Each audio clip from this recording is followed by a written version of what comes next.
and we are Two Lovers and a Wiener.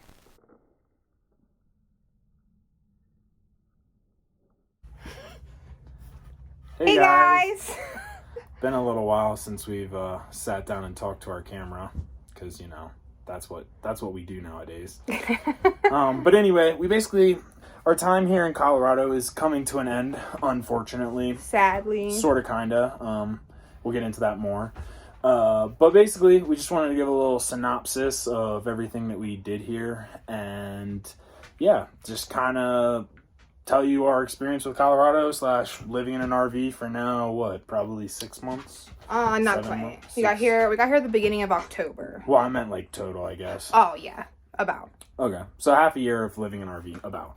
But I'll start it off. So, obviously we got here in October. Pretty cool to be here in, fall times. There's a lot of colors. Very pretty. Very pretty. In the fall. We got to go to, which you will see in the video that's going to be before this, and I put a little short up on our channel. We went to what was it, pumpkin?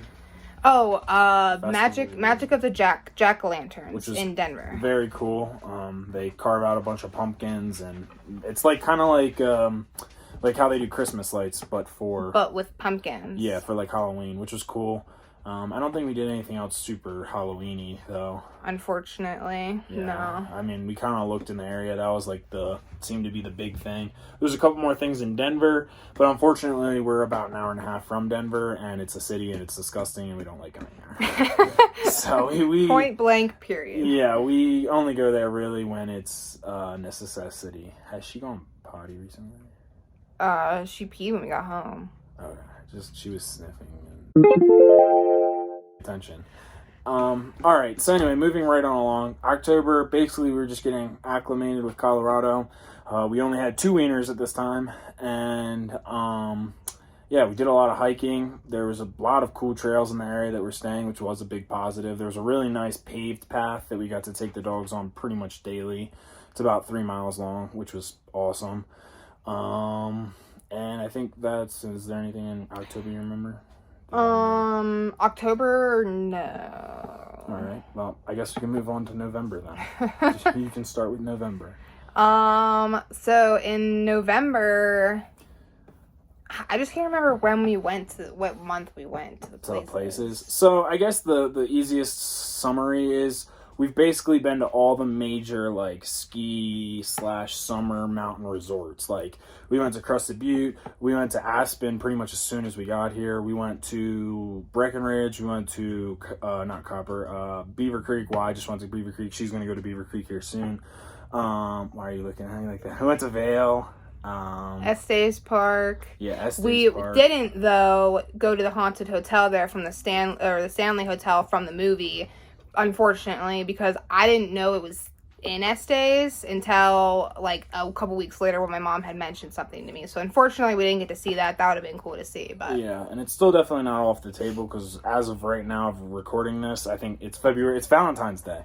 So we're leaving March 31st to get back on the road. So that's about a month and a half. And we're definitely planning on going to Steamboat, the $1 Million Highway, and a couple other things. Maybe that. I definitely would like to go back to Estates Park because we were only there for a few hours, and it's definitely not a place you can go for a few hours. What place was your favorite that we went to? As of right now, probably still Crested Butte. Crested Butte is very small town vibes.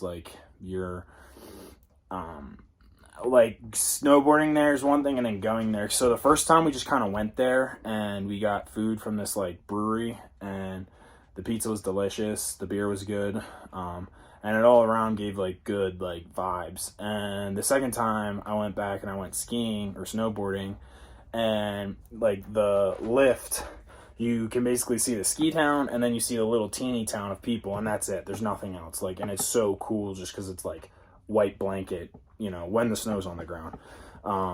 So I'd probably say Crested Butte's my favorite thus far of Colorado. Well, it might be my favorite. I think Crested Butte is definitely one of the prettiest places we went to. It might not be a super fair judgment, but Aspen was my favorite just because of how beautiful it was in the fall. And that's, again, not really a fair judgment because we didn't go back there. Yeah. And so I don't know what it looks like in the winter. And also, I don't know what Crested Butte looks like in the fall. So I feel like I can't form a fair opinion in that regard. But I would say either Crested Butte or Aspen were probably my favorite. I was going to say, the other thing with Aspen and why it wouldn't be up there more for me, even though I feel like Aspen falls into a lot more of like the Breckenridge Vale, a lot more high-end, fancy-dancy, bougie places, would be because like our one time going there. So it's probably like 3.5 hours from here when the pass was open, and they closed that like literally the weekend after we went there. So now it's like a 5.5 hour drive for us to get there, and there's no point in doing that. Yeah. We went and saw it. But I guess what I was saying is we only got to see Aspen for maybe like 4 or 5 hours. It wasn't very long. We weren't there very long. And we didn't even get to do what we wanted. We wanted to go up on the gondola to some of the restaurants up there. And see the Maroon Bells. Which you have to be prepared. You have to be not me. You can't be me in charge of planning. Well, I don't think the Maroon Bells are normally that busy. Wasn't it a COVID thing? Yeah, well, that's what I'm saying. Yeah. And I mean, it's been a lot of things with COVID, unfortunately. You have to plan. You have to buy tickets to see the Maroon Bells now. Apparently. We didn't do that much research into it. It was also like, by the time we decided to do that, it was later in fall and the colors were getting less pretty, and it was just like, really, whatever. Yep. So. And then, just for, I guess, the holidays, it was just us. Yeah, holidays were just us. Tyler cooked amazing food. Did a Thanksgiving dinner in the RV. It's possible for anyone who says it's not. And for Christmas, it was just Christmas. My family just came out in January. That was pretty cool. Stayed in Breckenridge for almost a week. Yeah, and got to do a lot of skiing, which was awesome. And just kind of really experienced the town versus just being there for a couple hours and popping back to Woodland Park. But, overall, that's kind of the summary. Like I said, we leave Colorado March 31st. It's now official, set in stone. We can't take C-backsies, so that's kind of that. So moving forward to where we decided, not really by choice, to stay in Colorado, Woodland Park. It's a question my mom asked me. It's a question a few people wanted to know, why we chose Woodland Park. First and foremost, we didn't choose Woodland Park. Woodland Park chose us. And that is because getting us RV spot long term in Colorado. What was it? At the end of October, right? Because the end of September. September. Yeah, that's right. Because we just celebrated my birthday in Utah. So anyway, getting a long term winter spot in Colorado for an last RV, minute. yeah, is not really possible. It's she's getting put up there. Sorry, had to do some puppy stuff. But anyway, it's not very easy to get a long-term spot in an ideal location in Colorado, which I feel like is probably anywhere that's like relevant at the last minute. And I kind of learned that the hard way. We were like, I think on our last day, we might have even been leaving the last park we were at in Utah. We were on our way to Colorado without somewhere to go. That's what we were doing. We were on our way here just like, we know we're going to be in Colorado. We don't know where yet, what we're doing, where we're going. We just know we're going to be in Colorado, so let's start driving there. Traveling with Tyler. It's not for the faint of heart. It's not for the OCD. It's not for those that need to plan ahead, because I suck at all things that are listed above. But anyway, basically, we were driving to Colorado. We decided to stop in Moab, and luckily that kind of bought us some time to find a place. And I was basically just reaching out to all the parks that I could find on RV Parky. This one came up, and they had spots. And, well, I'll just say, because I feel like we're going to end it with more of looping into it, but there's a reason that this park had spots, or had a spot. I don't know if they had multiple, but they had a spot for us, and there's a reason that they did. Yeah, they just wouldn't recommend this place. Yeah, so I guess talking about Woodland Park in general, it's definitely a cool little town. I would say it's a good place to visit, maybe for like a week or two. But staying here long term has been kind of annoying. Yeah, it's not. The only thing it's close to is Colorado Springs, which that's been nice for like some things that we want to do. But for the most part, there's not a lot to do here, and anywhere relevant you want to go is hours away. Brief intermission.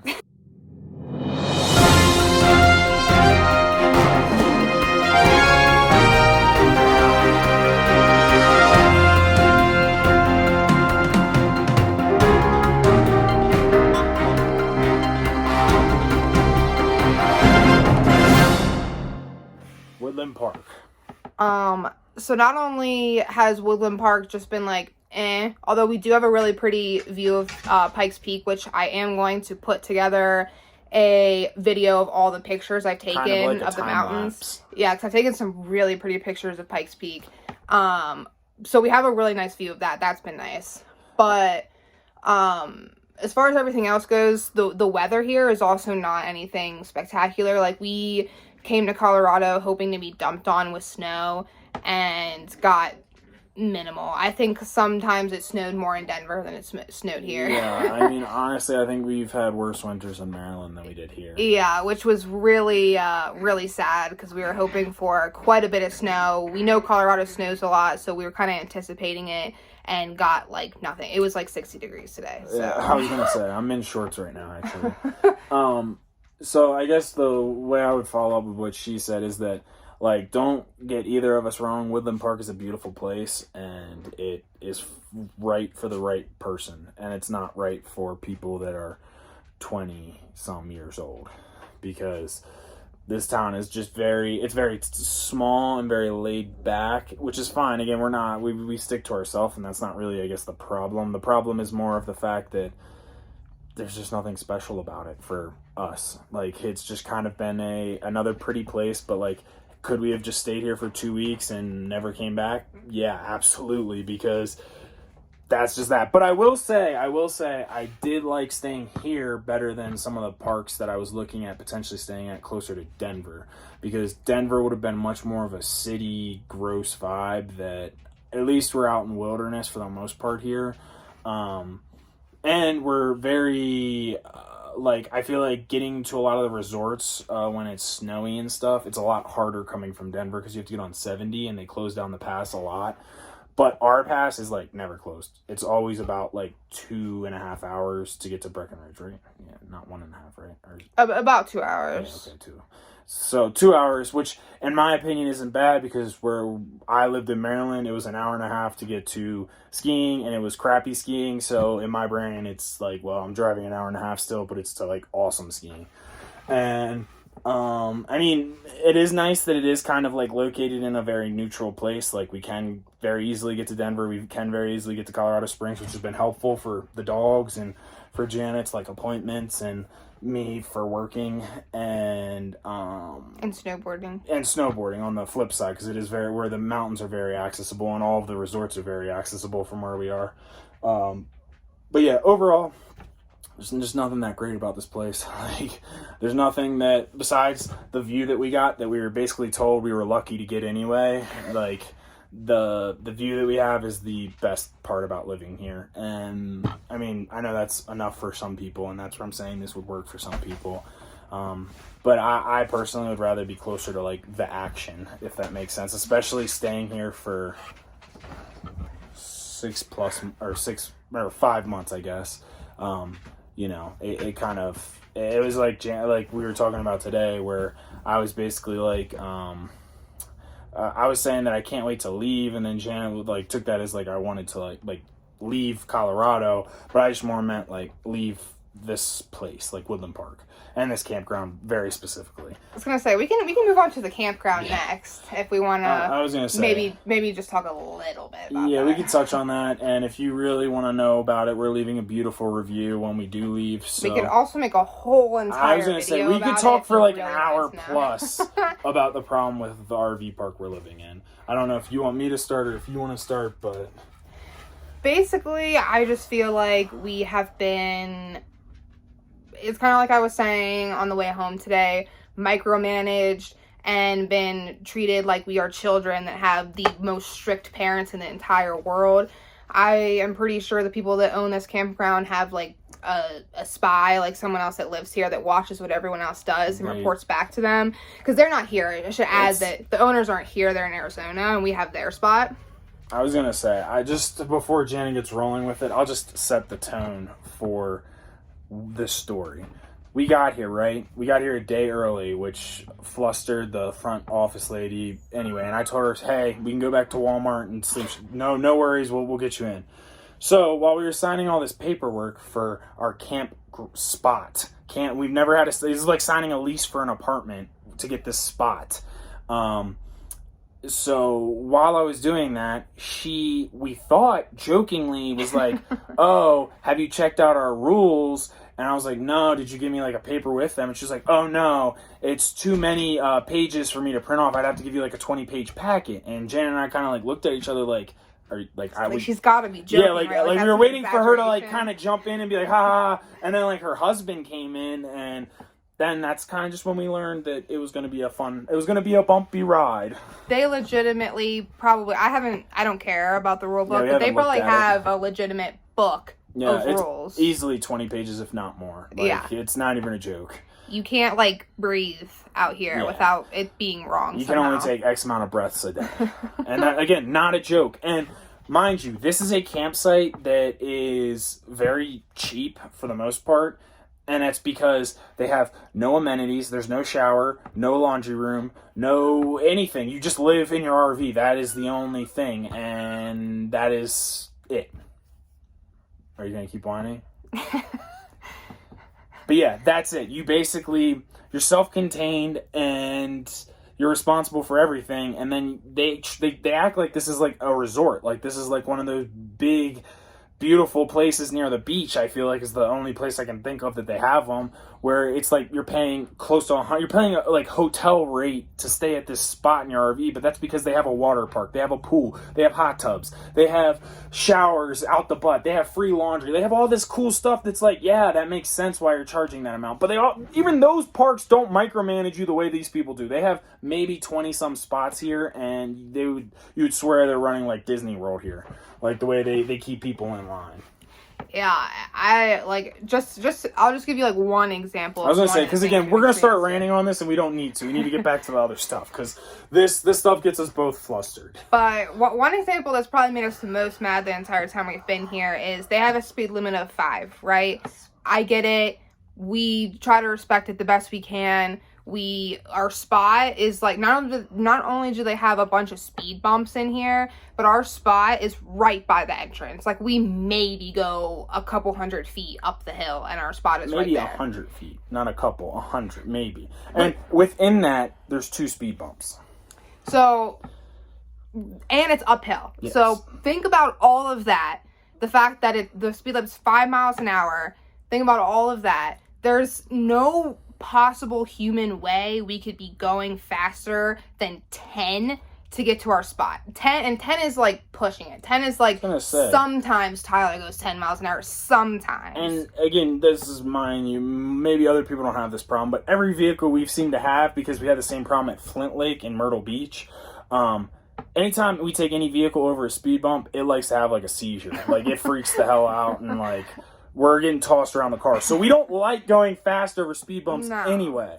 So we, again, go no more than 10, and I can't even tell you the amount of emails that we've gotten about speeding in the RV park. One specifically, because most of them are just addressed to everyone, but we've gotten 1 or 2 specifically addressed to us, where they were like, we know your vehicle parked at your spot, was speeding. And I just want to know how they get that information. Like, that's all I care about. Reports.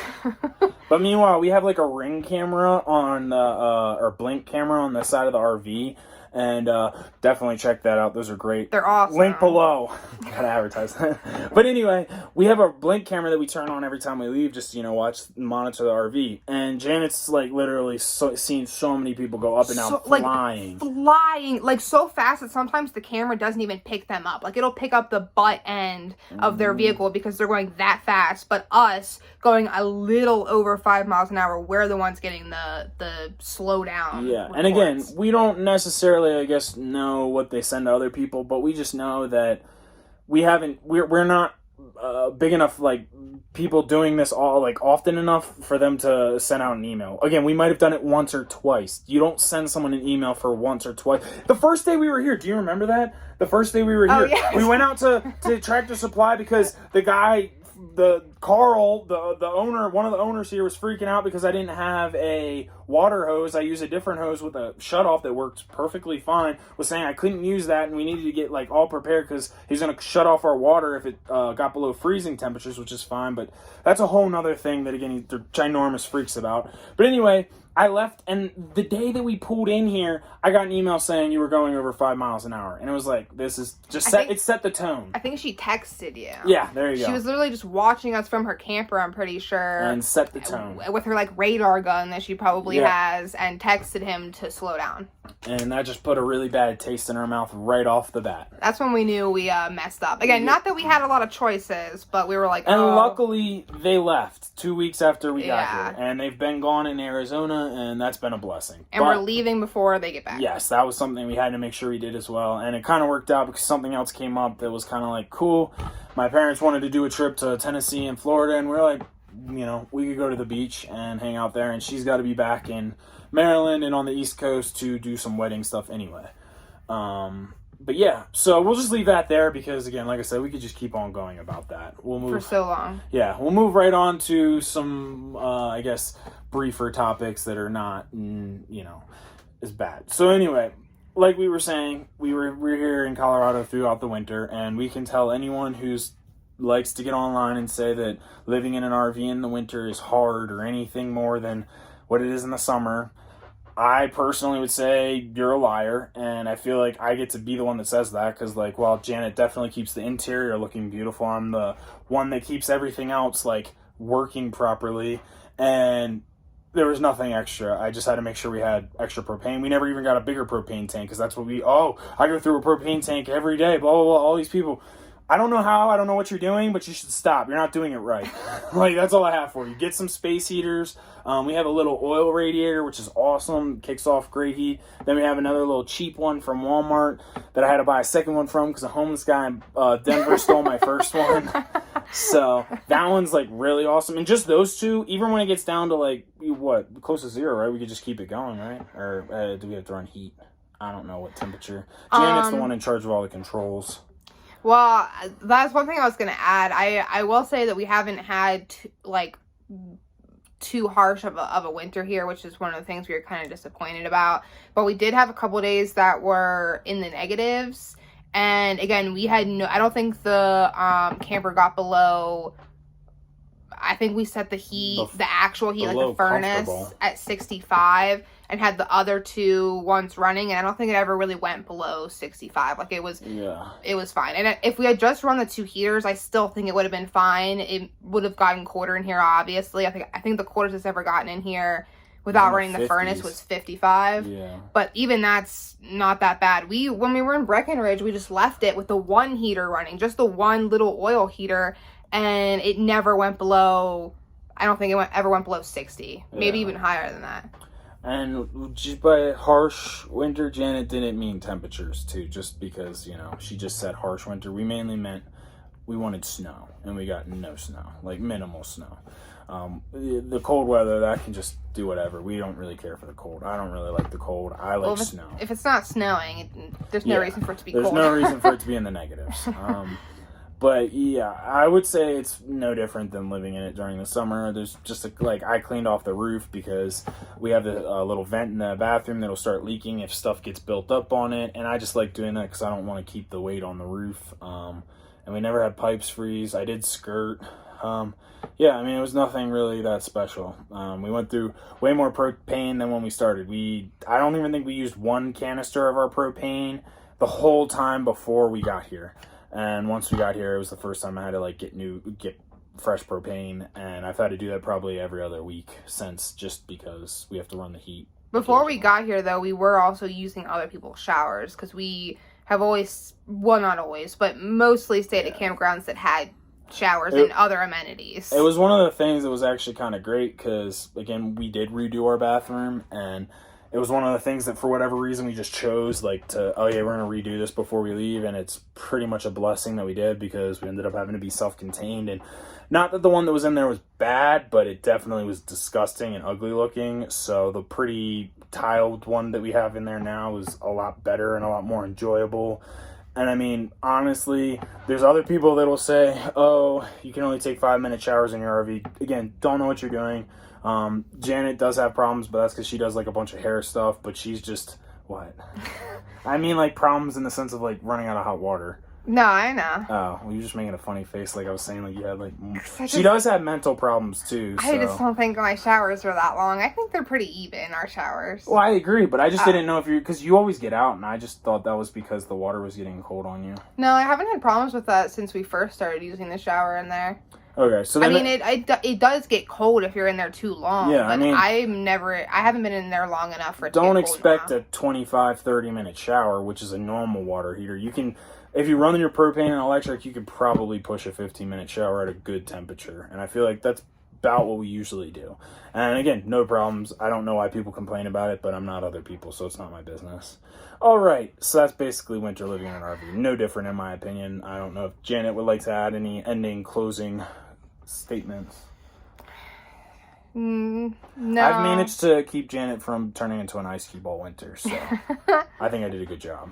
I think we would have had a much different experience if it had snowed here a lot more or been colder here more. Yeah. But I still don't think it would have been anything crazy where we were like, oh, this is awful RVing in the winter. We would have just adapted more. If it was going to be more like that, I probably would have just got a bigger propane tank. Just because it's not like once it starts snowing, it's just annoying to have to do that in the snow. It's not even, again, that it's hard. It's just annoying. And if I could get a big propane thing, why not if I'm going to be running it all the time? Yeah. But yeah, I just, again, our winter was very mild, I guess. So that's just our 2 cents on the whole subject. So our last thing that we want to talk about, and the thing that you may or may not have noticed, is that we now have 3 dogs, and they all live with us in our RV. And we might be a little cuckoo in the brain, might not be though. I didn't know if you were gonna follow up. But yeah, we got another puppy. Tyler did make a video about that when we went to Illinois to get Tyler, her. tag it here. Tyler, tag it here. Spark. I personally just think it's funny. There was one video in particular that Tyler just watched on YouTube where this lady was like talking about RV living with her one dog and how tips on how to do it, and basically just saying that it was in any way difficult. Should we start beef with an 80,000 follow or subscriber account? Absolutely not. With our 21. But yeah, we're coming at you. But I just leave your dog at home. I just don't get it, because if it were up to me, I would adopt every dog in the world and they would all be in our RV. One day we're gonna start a puppy farm, or a dog farm, not even just puppies. But it's just not. I know that we have smaller dogs, but it's just not that much different than not having them. And I do just want to add that having puppies specifically it's been so much easier to train them in an RV, because Theodore, there's only a small space that they can go in, and Theodore's learned that if he goes to one specific door on a house that has so many doors to go outside, he learns if he goes to that door that we will take him out to go potty. And there's not many places for them to hide and go potty, or we're always watching them because they're always in the same room. There's not Avondale under my bed. Sparky. 6 or 7 poops when we moved out, I found. Yeah. He keeps looking when we say potty and poop. Yeah, can you believe he did that? He's like, I'm hungry. But I guess my overall point is that it's actually been a blessing having Theodore and Delilah be puppies while we're in the RV, because again, in a house they could hide in any room, they could run around in any room, go up to any floor, and they're here, we can watch them, they're always with us, they can't poop in places that we never find it. It's just it seems a lot more exhausting to raise puppies in a house, because again, all the things Janet just said, it's kind of like they're in a big playpen here. They definitely treat it like that and they get crazy, but half the time that's my fault because I get crazy with them. But it's a very small area, like she said, and it's very controlled. There's not a whole lot of stuff that I feel like in a normal house you could have an office room where your dog sneaks off to you, leave the door cracked, and they could be in there chewing on all those wires. There's a handful of wires that we have on the floor, and again, we can basically all from any given point in the RV see the dogs wherever. And if we can't, then we know there's a problem because they're in one of the 3 places they can hide, and that's not good. That means someone's going poop or potty, or maybe just sleeping. Maybe, fingers crossed. But Yeah, and that was the other thing with as far as Theodore goes. Like, I've never personally raised a puppy like by myself, and I still haven't because Janet helps the fuck ton. Bleep that out because I shouldn't say that, but that's the truth. And you know, I do what I can, but it's not nearly what she does. And but with Theodore, he's only about to be 7 months, right? Mm-hmm. Yeah, and he's already like proficiently potty, like he is potty trained, like not like he now sleeps in the bed with us, and he's not had a single accident he threw up in it once. I don't know how long. He threw up in it the other night, and Tyler was sleeping in it for the entire night. He got up and then went back to bed and continued to sleep in the morning. The only reason I got up is because Sparky started freaking. He was doing his little nose thing right next to me. I was like, dude, what is going on? Like, did something happen here? And then I finally got up. I was like, what the heck is all this throw up stuff all over me? And I had it all over the side of me, all on the covers. It was a mess. Luckily, we were doing the laundry that day anyway. And again, we think he was just sick or something was wrong. And it wasn't even his fault. So, but I mean, again, at the end of the day, we like really love our dogs. Unlike, I feel like a lot of people that buy dogs, they buy dogs because they want to have a dog. And they don't actually like, love it. I have to do things with it and take it with me. I have to give it attention. I have to play with it. Yeah. I mean, it was like I always tell my mom, every time she talks about leaving the dogs anywhere, and I'm like, I think Theodore's literally been left by himself like once or twice his whole entire 7-month existence. I hate leaving them. I'd rather just not go, to be honest. Like, if I have to leave them, I'd rather just not. Again, that's not saying we don't leave them in the car, but in the car, they're like a million times happier. Like, if we leave them here, they just howl and cry. And cry, and Sparky would probably destroy things. Yeah, and it would be way too stressful to do anything fun. So our solution's just been to bring them everywhere, and if they can't go or we don't want them to go, they just sit in the car. And I mean, obviously, we don't leave them in silly situations where they could die. And if that's the case, then we just, again, don't do it or come up with something to allow them to stay in the car comfortably, whether that be leaving them water, cracking the windows, leaving the car running if that's possible. Again, it just depends the situation. But that's where a lot of people, I feel like, it's that TikTok you saw where, you know, a lot of people don't treat their dogs like kids, and I feel like that's the problem with a lot. They look at their dogs when they're or RVing with them, they look at them as more of a burden rather than a blessing. And I feel like all of our dogs are absolutely blessings because they've made this whole experience that much more amazing.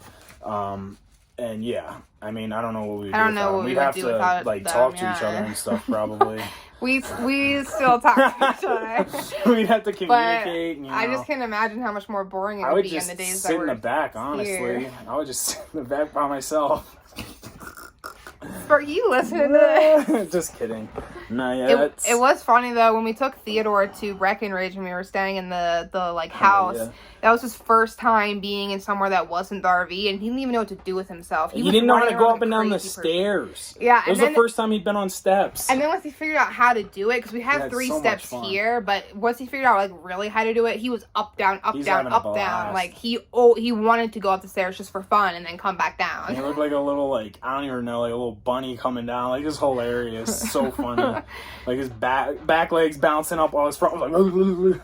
So it's definitely going to be interesting when and if we like do get a house and they go from living in this situation to actually having a house. But my point is that it's not hard to do it, and if you have a puppy, it's easier in my opinion. I was gonna say it's more easy. Just don't buy stuff you like, because then you'll be like Janet and always upset, and you know she's always like, you know, like if they did stuff to my stuff, then I would be mad at them. But to be fair, Delilah pooped on my Uggs the other day, and she pooped on her. Well, that was different. That was on the way home when we were picking her up, and she pooped on me on the way home. But it was a 13-hour drive, and she didn't understand that when I would tag the video again, Tyler. She didn't understand that when I would take her out to go potty, 1, it was freezing, but 2, I'm a stranger, and she's like, "What do you want me to do?"